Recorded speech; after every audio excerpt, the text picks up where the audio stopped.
नमस्कार साथियों। मैं अनीता श्रीवास्तव आपका हार्दिक अभिनंदन करती हूँ।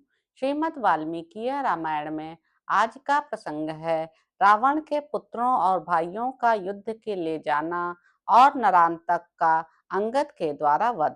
दुरात्मा रावण जब शोक से पीड़ित हो इस प्रकार विलाप करने लगा, तब तृष्णा ने कहा, राजन, इसमें संदेह नहीं कि हमारे मझले चाचा जो इस समय युद्ध में मारे गए हैं ऐसे महान पराक्रमी थे, परंतु आप जिस प्रकार रोते कलपते हैं उस तरह श्रेष्ठ पुरुष किसी के लिए विलाप नहीं करते हैं। प्रभु, निश्चय आप अकेले ही तीनों लोकों से भी लोहा लेने में समर्थ हैं, फिर इस तरह साधारण पुरुष की भांति क्यों अपने आप को शोक में डाल रहे हैं? आपके पास ब्रह्मा जी की दी हुई शक्ति, कवच, धनुष तथा बाण है। साथ ही मेघ गर्जना के समान शब्द करने वाला रथ भी है, जिसमें 1000 गधे जोते जाते हैं। आपने एक ही शस्त्र से देवताओं और दानवों को अनेक बार पछाड़ा है, अतः सब प्रकार के अस्त्र शस्त्रों से सुसज्जित होने पर आप राम को भी दंड दे सकते हैं। अथवा महाराज, आपकी इच्छा हो तो यही रहें, मैं स्वयं युद्ध के लिए जाऊंगा और जैसे गरुण सर्पों का संहार करते हैं उसी तरह मैं आपके शत्रुओं को जड़ से उखाड़ फेंकूंगा। जैसे इंद्र ने संबरासुर को और भगवान विष्णु ने नरकासुर को मार गिराया था, उसी प्रकार युद्ध स्थल में आज मेरे द्वारा मारे जाकर राम सदा के लिए सो जाएंगे। त्रिशा की यह बात सुनकर राक्षस राज रावण को इतना संतोष हुआ कि वह अपना नया जन्म हुआ सा मानने लगा। काल से प्रेरित होकर ही उसकी बुद्धि ऐसी हो गई। त्रिशा का उपयुक्त कथन सुनकर देवांतक, नरांतक और तेजस्वी अतिकाय ये तीनों युद्ध के लिए उत्साहित हो गए। मैं युद्ध के लिए जाऊंगा, मैं जाऊंगा, ऐसे कहते और गरजते हुए वे तीनों श्रेष्ठ निशाचर युद्ध के लिए तैयार हो गए। रावण के वे वीर पुत्र इंद्र के समान पराक्रमी थे। वे सब के सब आकाश में विचरण करने वाले माया विशारद, रण दुर्मुत तथा देवताओं का भी दर्प दलन करने वाले थे। वे सभी उत्तम बल से संपन्न थे। उन सब की कीर्ति तीनों लोकों में फैली हुई थी और समर भूमि में आने पर गंधर्वों, किन्नरों तथा बड़े बड़े नागों सहित देवताओं से भी कभी उन सब की पराजय नहीं सुनी गई थी। वे सभी अस्त्रवेत्ता, सभी वीर और सभी युद्ध की कला में निपुण थे। उन सबको शस्त्रों और शास्त्रों का उत्तम ज्ञान प्राप्त था और सबने तपस्या के द्वारा वरदान प्राप्त किया था। सूर्य के समान तेजस्वी तथा शत्रुओं की सेना और संपत्ति को रौंद डालने वाले उन पुत्रों से घिरा हुआ राक्षसों का राजा रावण बड़े बड़े दानवों का दर्प चूर्ण करने वाले देवताओं से घिरे हुए इंद्र की भांति शोभा पा रहा था। उसने अपने पुत्रों को हृदय से लगाकर नाना प्रकार के आभूषणों से विभूषित किया और उत्तम आशीर्वाद देकर रणभूमि में भेजा। रावण ने अपने दोनों भाई युद्धोन्मत्त और मत्त को भी युद्ध में कुमारों की रक्षा के लिए भेजा। वे सभी महाकाय राक्षस समस्त लोगों को रुलाने वाले महामना रावण को प्रणाम और उसकी परिक्रमा करके युद्ध के लिए प्रस्थित हुए। सब प्रकार की औषधियों तथा गंधों का स्पर्श करके युद्ध की अभिलाषा रखने वाले त्रिशरा, अतिकाय, देवांतक, नरांतक, महोदर और महापाश ये 6 महाबली श्रेष्ठ निशाचर काल से प्रेरित हो युद्ध के लिए पुरी से बाहर निकले। उस समय महोदर ऐरावत के कुल में उत्पन्न हुए काले मेघ के समान रंग वाले सुदर्शन नामक हाथी पर सवार हुआ। समस्त आयुधों से संपन्न और तोड़ियों से अलंकृत महोदर उस हाथी की पीठ पर बैठकर अस्ताचल के शिखर पर विराजमान सूर्यदेव के समान शोभा पा रहा था। रावण कुमार त्रिशरा एक उत्तम रथ पर आरूढ़ हुआ, जिसमें सब प्रकार के अस्त्र शस्त्र रखे गए थे और उत्तम घोड़े जुते हुए थे। उस रथ में बैठकर धनुष धारण किए त्रिशरा विद्युत, उल्का, ज्वाला और इंद्रधनुष से युक्त मेघ के समान शोभा पाने लगा। उस उत्तम रथ में सवार हो 3 किरीटों से युक्त त्रिशरा 3 सुवर्णमय शिखरों से युक्त गिरिराज हिमालय के समान शोभा पा रहा था।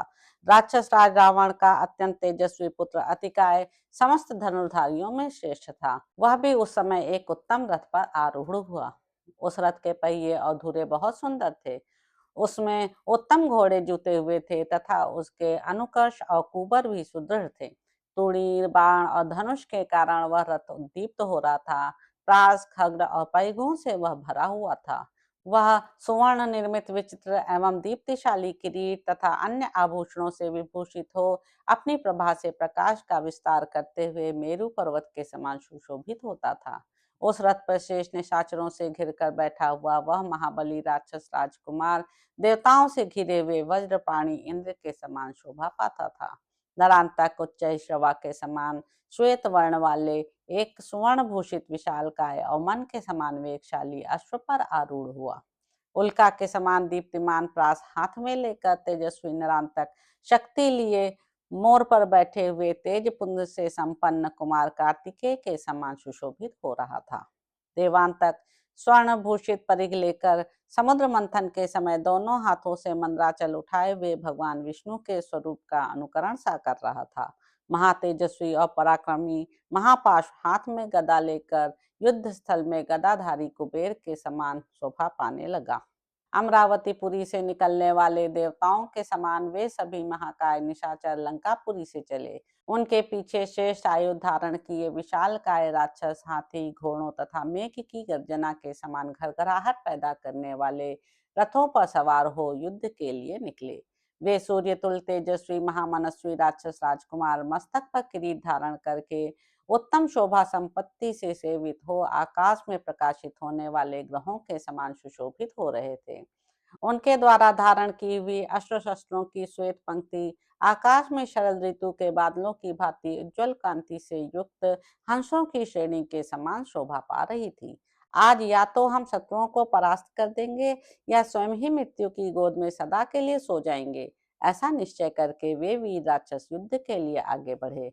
वे युद्ध दुर्मुद महामनस्वी निशाचर गर्जते सिंहनाद करते बाण हाथ में लेते और उन्हें शत्रुओं पर छोड़ देते थे। उन राक्षसों के गर्जने ताल ठोकने और सिंहनाद करने से पृथ्वी कंपित सी होने लगी और आकाश फटने सा लगा। उन महाबली राक्षस शिरोमणि वीरों ने प्रसन्नता पूर्वक नगर की सीमा से बाहर निकलकर देखा, वानरों की सेना पर्वत शिखर और बड़े बड़े वृक्ष उठाए युद्ध के लिए तैयार खड़ी है। महामना वानरों ने राक्षस सेना पर दृष्टिपात किया। वह हाथी घोड़े और रथों से भरी थी। सैकड़ों हजारों घुंघरूओं की झुनझुन से निनादित थी। काले मेघों की घटा जैसी दिखाई देती थी और हाथों में बड़े बड़े आयुध लिए हुए थी। प्रज्वलित अग्नि और सूर्य के समान तेजस्वी राक्षसों ने उसे सब ओर से घेर रखा था। निशाचरों की उस सेना को आती देख वानर प्रहार करने का अवसर पाकर महान पर्वत शिखर उठाए बारंबार गर्जना करने लगे। वे राक्षसों का सेहना सहन न करने के कारण बदले में जोर जोर से दहाड़ने लगे। वानर युद्धपतियों का वह उच्च स्वर से किया हुआ गर्जन तर्जन सुनकर भयंकर एवं महान बल से संपन्न राक्षसगण शत्रुओं का हर्ष सहन न कर सके, अतः स्वयं भी अत्यंत भीषण सिंहनाद करने लगे। तब वानर योधपति राक्षसों की उस भयंकर सेना में घुस गए और शैल श्रृंग उठाए शिखरों वाले पर्वतों की भांति वहां विचरण करने लगे।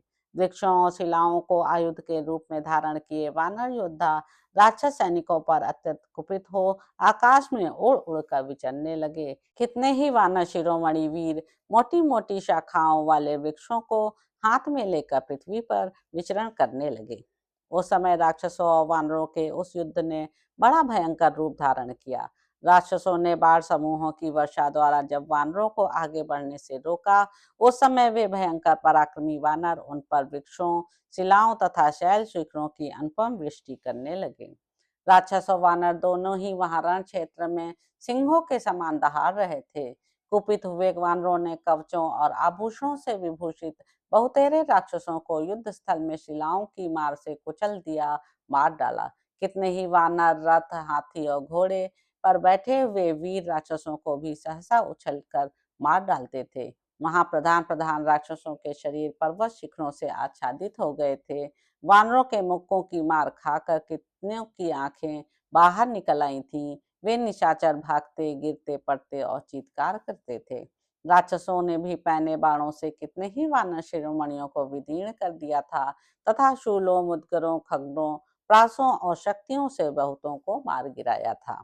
शत्रुओं के रक्त जिनके शरीरों में लिपटे हुए थे, वे वानर और राक्षस वहां परस्पर विजय पाने की इच्छा से एक दूसरे को धाराशाही कर रहे थे। थोड़ी ही देर में वह युद्ध भूमि वानरों और राक्षसों द्वारा चलाए गए पर्वत शिखरों तथा तलवारों से आच्छादित हो रक्त के प्रवाह से सिंच उठी। युद्ध के मद से उन्मत्त हुए पर्वताकार राक्षस जो शिलाओं की मार से कुचल दिए गए थे, सब और बिखरे पड़े थे। उनसे वहां की सारी भूमि पट गई थी।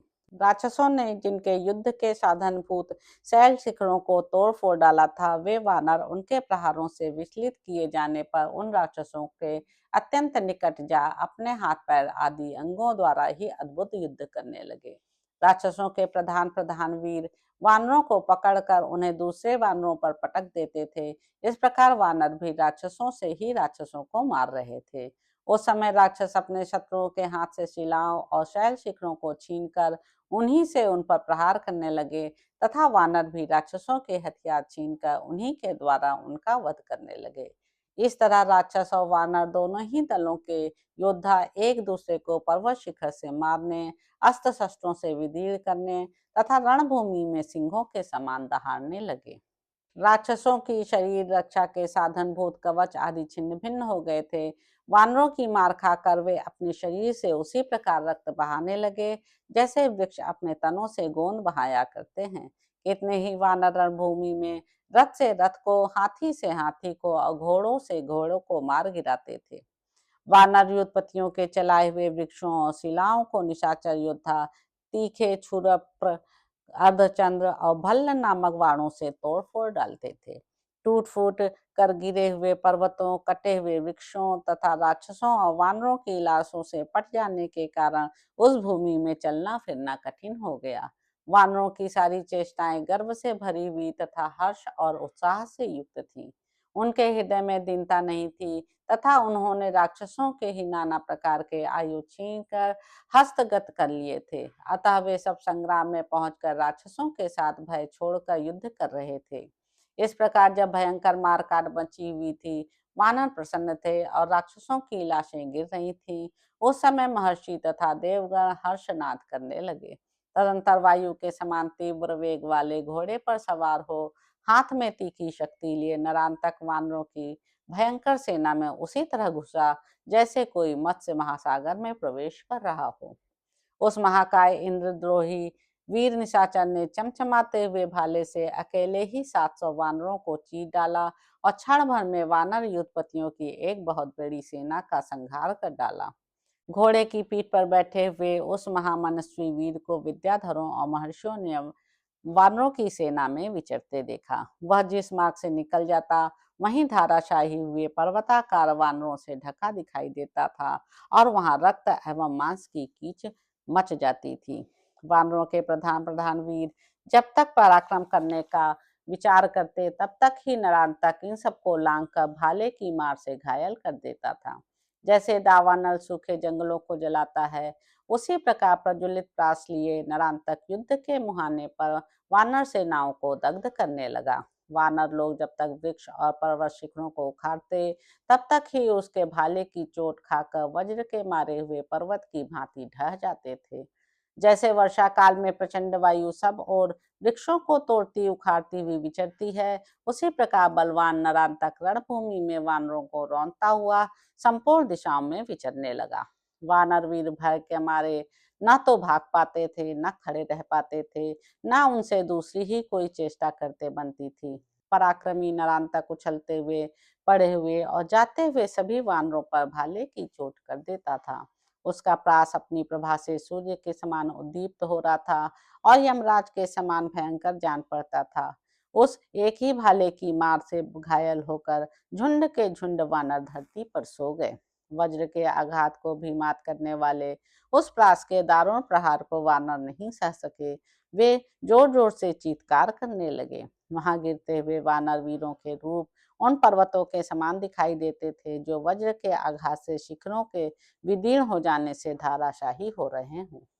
पहले कुंभकर्ण ने जिन्हें रणभूमि में गिरा दिया था, वे महामनस्वी श्रेष्ठ वानर उस समय स्वस्थ हो सुग्रीव की सेवा में उपस्थित हुए। सुग्रीव ने जब सब ओर दृष्टिपात किया, तब देखा कि वानरों की सेना नरांतक से भयभीत होकर इधर उधर भाग रही थी। सेना को भागती देख उन्होंने नरांतक पर भी दृष्टि डाली, जो घोड़े की पीठ पर बैठकर हाथ में भाला लिए आ रहा था। उसे देखकर महातेजस्वी वानरराज सुग्रीव ने इंद्रतुल्य पराक्रमी वीर कुमार अंगद से कहा, बेटा, वह जो घोड़े पर बैठा हुआ वानर सेना में हलचल मचा रहा है, उस वीर राक्षस का सामना करने के लिए जाओ और उसके प्राणों का शीघ्र ही अंत कर दो। स्वामी की यह आज्ञा सुनकर पराक्रमी अंगद उस समय मेघों की घटा के समान प्रतीत होने वाली वानर सेना से उसी तरह निकले जैसे सूर्यदेव बादलों की ओट से प्रकट हो रहे हों। वानरों में श्रेष्ठ अंगद शैल समूह के समान विशालकाय थे। वे अपनी बाहों में बाजूबंद धारण किए हुए थे, इसलिए सुवर्ण आदि धातुओं से युक्त पर्वत के समान शोभा पाते थे। वाली पुत्र अंगद महातेजस्वी थे। उनके पास कोई हथियार नहीं था, केवल नख और दाढ़ ही उनके अस्त्र शस्त्र थे। वे नरांतक के पास पहुंचकर इस प्रकार बोले, ओ निशाचर, ठहर जा। इन साधारण बंदरों को मारकर तू क्या करेगा? तेरे भाले की चोट वज्र के समान असह्य है, किंतु जरा इसे मेरी इस छाती पर तो मार। अंगद की यह बात सुनकर नरांतक को बड़ा क्रोध हुआ। वह कुपित हो दांतों से होंठ दबा सर्प की भांति लंबी सांस ले वाली पुत्र अंगद के पास आकर खड़ा हो गया। उसने उस चमकते हुए भाले को घुमाकर सहसा उसे अंगद पर दे मारा। वाली पुत्र अंगद का वक्षस्थल वज्र के समान कठोर था। नरांतक का भाला उस पर टकरा कर टूट गया और जमीन पर जा पड़ा। उस भाले को गरुण के द्वारा खंडित किए गए सर्प के शरीर की भांति टूक टूक होकर पड़ा देख वाली पुत्र अंगद ने हथेली ऊंची करके नरांतक के घोड़े के मस्तक पर बड़े जोर से थप्पड़ मारा। उस प्रहार से घोड़े का सिर फट गया, पैर नीचे को धंस गए, आंखें फूट गई और जीभ बाहर निकल आई। वह पर्वताकार अश्व प्राणहीन होकर पृथ्वी पर गिर पड़ा। घोड़े को मरकर पृथ्वी पर पड़ा देख नरांतक के क्रोध की सीमा न रही। उस महाप्रभावशाली निशाचर ने युद्ध स्थल में मुक्का तान कर वाली कुमार के मस्तक पर मारा। मुक्के की मार से अंगद का सिर फूट गया। उससे वेगपूर्वक गर्म गर्म रक्त की धारा बहने लगी। उनके माथे में बड़ी जलन हुई। वे मूर्छित हो गए और थोड़ी देर में जब होश हुआ तब उस राक्षस की शक्ति देखकर आश्चर्यचकित हो उठे। फिर अंगद ने पर्वत शिखर के समान अपना मुक्का ताना, जिसका वेग मृत्यु के समान था। फिर उन महात्मा वाली कुमार ने उससे नरांतक की छाती में प्रहार किया। मुक्के की आघात से नरांतक का हृदय विदीर्ण हो गया। वह मुंह से आग की ज्वाला सी उगलने लगा। उसके सारे अंग लहूलुहान हो गए और वह वज्र के मारे हुए पर्वत की भांति पृथ्वी पर गिर पड़ा। बाली कुमार के द्वारा युद्ध स्थल में उत्तम पराक्रमी नरांतक के मारे जाने पर उस समय आकाश में देवताओं ने और भूतल पर वानरों ने बड़े जोर से हर्षनाद किया। अंगद ने श्री रामचंद्र जी के मन को अत्यंत हर्ष प्रदान करने वाला वह परम दुष्कर पराक्रम किया था। उससे श्री रामचंद्र जी को भी बड़ा विस्मय हुआ। तत्पश्चात भीषण कर्म करने वाले अंगद पुनः युद्ध के लिए हर्ष और उत्साह से भर गए। तो इस प्रकार साथियों, युद्ध कांड में निहित 69वां सर्ग यहाँ पर समाप्त होता है। इसके अगले अंक में आप जानेंगे कि हनुमान जी के द्वारा देवांतक और त्रिशरा का, नील के द्वारा महोदर का तथा ऋषभ के द्वारा महापार्श्व का वध। तो अब आपसे अगले अंक में मुलाकात होगी। मेरे YouTube चैनल संवाद विद अनीता को लाइक करें, शेयर करें, सब्सक्राइब करें। धन्यवाद साथियों।